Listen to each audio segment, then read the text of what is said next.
Okay, so I should now be live across Facebook as well. I know it's a bit of a weird time for me to go live. Let me just clean this here.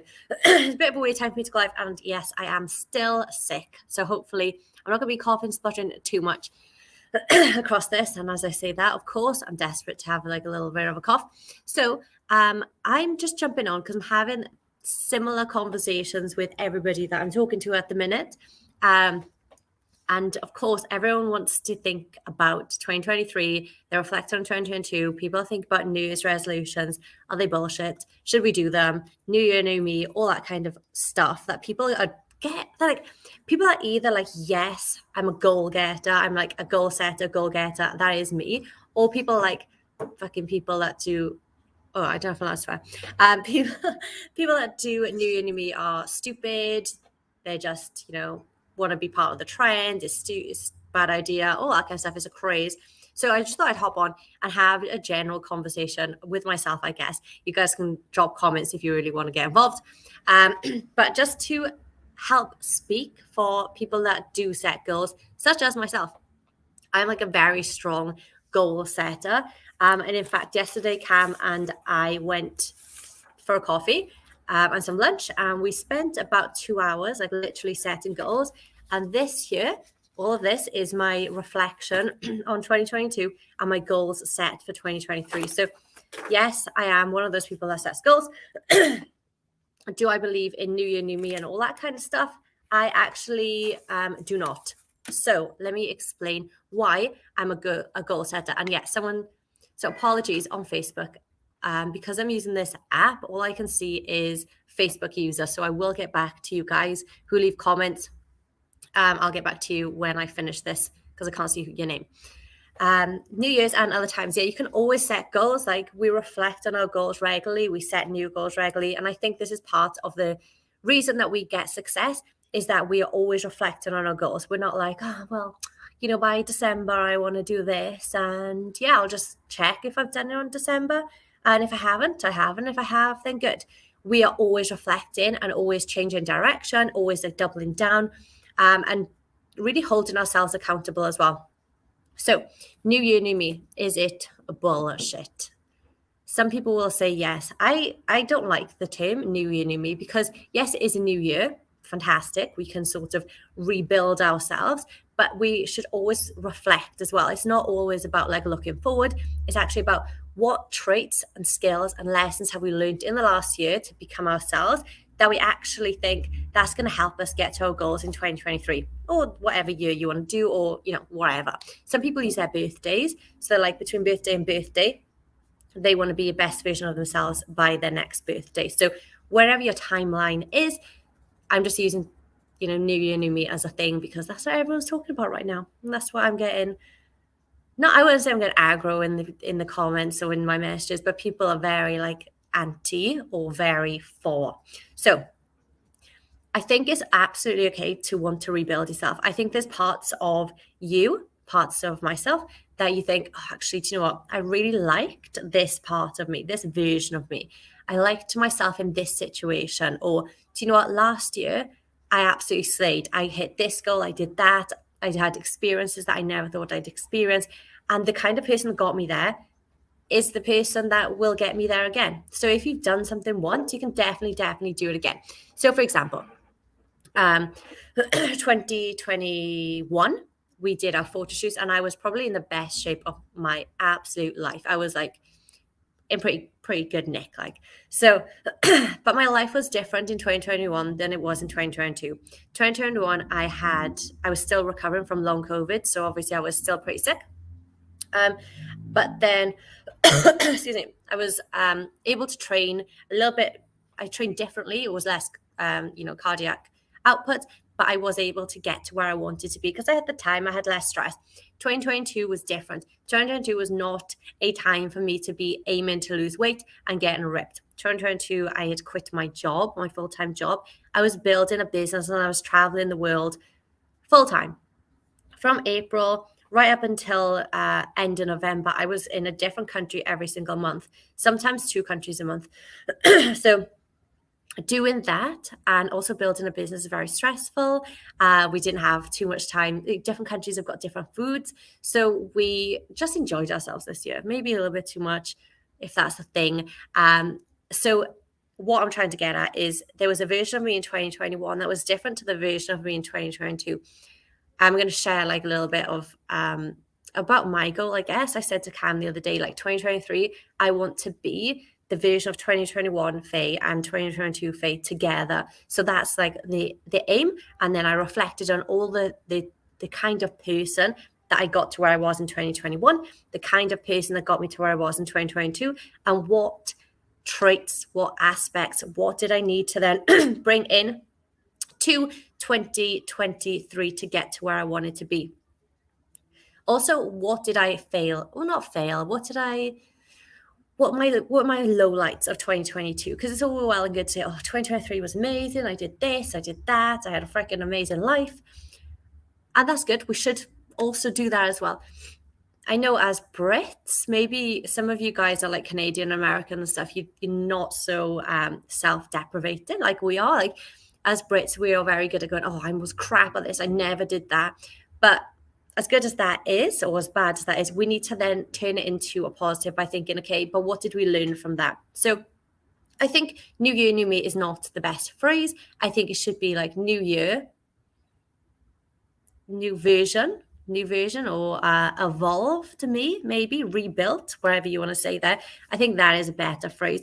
So it's absolutely okay to want to rebuild yourself. And if you are the kind of person that doesn't like setting goals, maybe you're afraid you won't get them, maybe you're just a bit like anti-goal setting, then that's fine. But I don't think you should then judge other people that do set goals. So the January rush, I want to touch upon this, obviously, because I'm in the health and fitness and weight loss space. I do want to touch on the fact that gyms are going to be busy in January. And this was brought to my attention last year, actually, by one of my clients who had just started going to the gym. And she was like, I think she started in maybe the August of the last year. So she was a few months into being at the gym.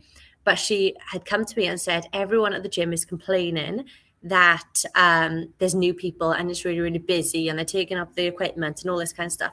Guys, if you are in health and fitness space, if you go to a gym, you were also new once. Like you didn't come out of the womb lifting weights. You didn't come out of the womb squatting and bench pressing PRs. Like we have to practice patience. Okay. So when people are coming into the gym and there's someone new, maybe they are asking you for help, please guys, do not approach anyone and give them unsolicited advice.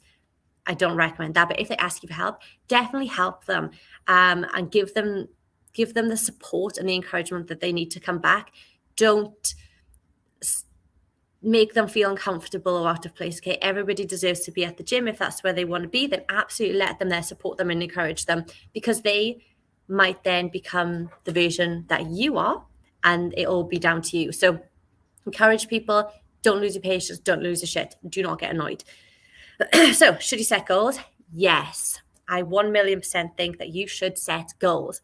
I might do a goal setting mini training, because I did a couple of lives with my clients about goal setting and how to do it and how to reflect. So guys, if you want a copy of my workbook, then I can send you that.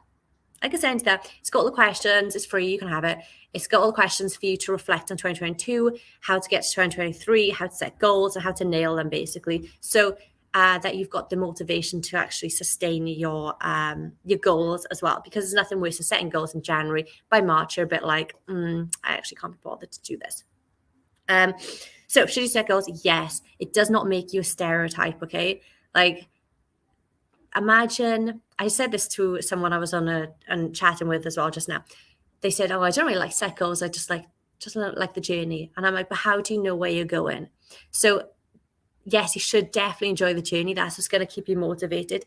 But if you go into your car, turn the engine on, and you're like getting ready to drive, and you're just driving, how do you know where the hell you're going? You have to have a destination in mind. You might end up getting it. Say here is your destination. Like you might go like this, and you might like stumble upon the destination here. But if you knew where you were going, you could go like this, boom. You could go like straight across and end up where you want to be way quicker. So definitely set goals, make them smart, like smart targets, make them smart. And if my family are not goal setters, okay, so I encourage them to make goals. They don't want to, and that's absolutely fine. But I'm not going to judge them for not making goals, but also they can't really judge me for making goals. So what I'm asking for you guys is not to judge people that do make goals and just support people. If they say to you, I've got a goal that is I want to lose 2 stone by summer or something like that, then definitely let me just change this. Then definitely just support them and ask how you can support them, okay? Because there's nothing worse than having a goal and having no support from your friends, no support from your family. So definitely do as much as possible to support them and get them to where they want to be. And finally, set a goal that excites you. There's nothing worse than having a goal that because you think that other people think that you should have that goal. So, for example, guys, a couple of years ago, it's still going on. Like everyone had the Wim Hof hype where everyone's like, I'm going to go into the sea in the freezing cold. I'm going to do cold water therapy. It's really, really good for you, blah, blah, blah. And yeah, there are benefits to it, but there's just as many benefits as doing a sauna. I didn't see a sauna craze going around, okay? So what you need to do is like, if that doesn't excite you, if you're not like, yes, I'm really hyped to go into the sea, like, because I'm not one of those people. I hate the cold. Like I'm sat here, there's a radiator there, I've got a jumper on, I've got like my Baby Yoda hat on, or Grogu or the child, whatever you want to call it. So I'm sitting here freezing my ass off. There's no way I could think of anything worse than get my ass over to the beach there and jumping in the water. Like that is not for me. So if I set myself a goal to do that every single day, I would dread it. I wouldn't want to do it. Then I would not do it. And then I feel like a failure. Then I wouldn't want to set a goal because I failed that goal. So do something that you want to do, not what everyone else is doing. So, and be, like I said, be specific, be smart with your goals. So if you say I want to lose weight, like that is a crap goal, guys. I'm sorry. I know I'm in the weight loss space, but I want to lose weight is like the worst goal maybe in the world ever because I could literally stand on a scale with my bottle of water and weigh, and I might be 147 pounds or something. I might put the water down, weigh again, and I'm 146 pounds. So I've lost weight. What do you do? Doesn't make any difference. So the best thing you could do is make a goal and understand why you want that goal. So if you want to lose weight because maybe you're a mum, let's use this. I've got lots of mum clients who've got kids and they want to be the best version of themselves for the kids. They want to show their kids that they can have this balanced lifestyle. They can have chocolate without feeling bad or naughty. They don't have to look in the mirror and hate absolutely everything that they see.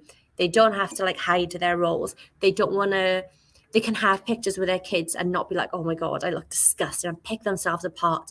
So being a good role model for your kids is definitely an amazing reason and good motivation to get to where you want to be. So, and maybe you could have a goal of, if you're not a mum, maybe it would be because this year you had a shitty time, you've avoided photos, you haven't wanted to go out with the girls. Like every time they've asked you, you've kind of said yes, but you've really hated it, you dreaded it, you've tried to make an excuse, but because you didn't want to go. So if that is you, then maybe you want confidence. It's not the weight that's going to make you confidence. It's the building the confidence that's going to get you there. And the having the body to wear what you want is going to help you be confident. Achieving personal bests at the gym is going to make you confident. Having that mental discipline is going to make you confident. And achieving like one goal at a time. Maybe it's a PB. Maybe it's meal prepping. Maybe it's hitting your water goals. Maybe it's losing a couple of inches here and there, a few pounds here and there. All of those are going to build your confidence, okay? So it's not about the weight, the final weight that you get. It's definitely about the mental shift that you get throughout. So I just wanted to share that with you guys. So have a goal that excites you, not what everyone else wants to do. So if you want me to do a mini training, I'll put a poll up on my story on Instagram and Facebook. Guys, if you're on TikTok, go onto my page and you can see my Instagram on the top there. You can definitely go follow me there. I'm way more active. This is like my first live on TikTok but I do them all the time on Instagram. So definitely run over there and go follow me. I got a comment that says, my fitness and weight loss is 1 million gazillion % dopamine driven. So like, actually Cam and I were talking about this morning, that our dopamine levels, this is like sidetrack, our dopamine levels baseline is so high at the minute because we're getting notifications. Like literally, I'm on TikTok live here and I've got 1, 2, 3, 4 flashing things are flashing at me. Then I've got the comment section, I can see people joining, that's flashing at me, and like each of those is a dopamine hit. Every time someone likes a picture of yours, or you get a notification, or someone messages you, you get a dopamine hit. So because we are always like on high dopamine base levels, like it's going to need a little bit more. I don't like to use this analogy, but let's talk about drugs. Say that you start on alcohol and you're like, oh, alcohol isn't getting me there anymore. I need to start doing, I don't know, ecstasy or something. Then you're like, oh, ecstasy isn't getting me there anymore. I need to do, I don't know, heroin. And that's a massive leap. But you can see what I'm getting at. That's why, like, when we chase dopamine, when we chase that thrill, that runner's high, or whatever you want to call it, like, it can be motivating during it, but you're going to have to push more and more and more and more and more and more and more to get to that next time, which then when you can't physically push anymore, you're going to not feel motivated. You're not going to love that drive. So definitely try and shift that drive to something else, like the process. Just like, I just want to get really, really good at this. I want to feel really confident in a squat. I really want to do that. Yeah, thanks. It is it's a risky example, but I got there. So yeah, guys, think about when you're setting your goals. If you were a business, like Cam and I have obviously got business goals as well. Like if you were a business, how would you run your business? You wouldn't just be like, I just hope that things sell. I hope people come to me. Like Cam and I don't just hope. We ask you guys like what content you want to see. We talk to you guys like we are genuinely want to help you guys. And then, you know, we give quite a lot of stuff out for free content, free ebooks, free stuff, free lives. And then if you guys think, actually, I want to work with Faye, I want to do a 6-week challenge, guys. There's a 6-week challenge starting on Monday. It's called a Confident Me in 2023. So it's not new me, it's a confident me. Yeah, like then hopefully when you think, actually, I want to coach, you will come to the person that's been plowing you with free stuff for months. So that is a business tactic, okay? It's also quite selfish because we just like helping people as well. So we get to give as well. I've got chronic illness and use one bad day week as an excuse to give up my progress. That's a good one. Let me, I'm going to write that down. I'm going to create a reel for you. One bad day. Because, sorry, I'm just making notes. My nice little pen, look at it. Cute, isn't it? Yes, so I'll create a reel for you. Yeah, I've got a bad back. My sister's got a bad back, and I know how easy it is, like, just to have one day where you're like, oh, do you know what? I fucked up today, and that was it. I just give up. What's the point? Like, and then that snowballs. So I'll definitely create something for you there as well. So that is everything, guys. Like, go, if you're on TikTok, go over to Instagram and follow me. It's on my bio, top link kind of thing there. Set goals. You will get to where you want to be so much more quickly than if you just drive in blind. And you actually want to, and you'll be excited for it. So if you need my goal setting workbook, I will make it publicly available for you guys. Just drop me a message, say workbook or goal setting or something like that, and I will create. I'll send it over to you. But I hope you have a fantastic day, guys. I hope this has given you some insight. I hope you feel a little bit more confident, a little bit maybe less guilty, less stereotypical, to create goals that are really going to excite you and get to where you want to be, because time is precious. It's the only thing we can't get back. Money we can get back, like bloody cup of tea here, I can get this back, I'll just go get a refill. Like, we can get all these things back, but time is something we cannot get back. So we want to enjoy it as much as you can, and love life and have a full cup as much as possible. So longevity, health, wellness, happiness, that's all we want, and love, of course. So any questions, drop me a message. Go follow me on Instagram. I'm way more active on there, and I will speak to you soon. So, yes, guys, sorry, I just jumped off TikTok. Here I am here on Facebook. So I hope this has helped. Let me know if you want the goal setting workshop. Not workshop, what am I talking about? The goal setting workbook. And if you want me to do a mini training, then I'm going to put a poll in my story now to ask if you guys want a mini training on how to set goals. Simple. But any questions, let me know. I will go see who's left those comments now in a minute, and I'll speak to you guys soon. Have a fantastic New Year's Eve and New Year if I don't speak to you, but I'm sure I will.